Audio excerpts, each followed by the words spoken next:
Bienvenidos a Efemérides, la sección histórico-cultural de Tech Televisión.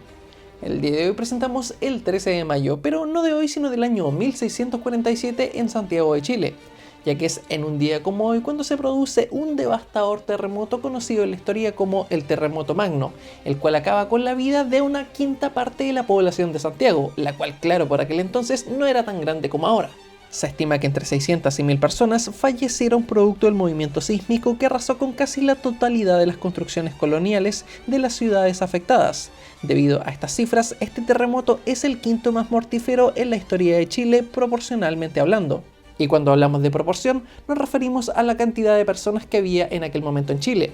Es decir, en la actualidad han habido terremotos más mortíferos para la población chilena respecto a la cantidad, es decir, el número de muertos. Sin embargo, al ser actualmente la población de Chile más grande, entonces es un porcentaje más pequeño de la población. Por ende, considerando esa expectativa de porcentajes, es que se dice que ese es el quinto más mortífero de la historia de Chile. Avanzamos desde entonces hasta el año 1846 en Estados Unidos, ya que es también en un día como hoy cuando el Congreso norteamericano aprueba una declaración de guerra contra México. Esto luego de que hubiese habido un enfrentamiento entre una tropa de patrulleros norteamericanos contra el ejército mexicano en la frontera de Texas, un estado recientemente anexado a Estados Unidos.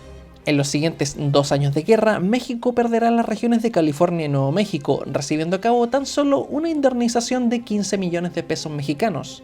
Si bien al final de este conflicto México había perdido casi la mitad de su territorio ante los Estados Unidos, esto pudo haber sido aún peor.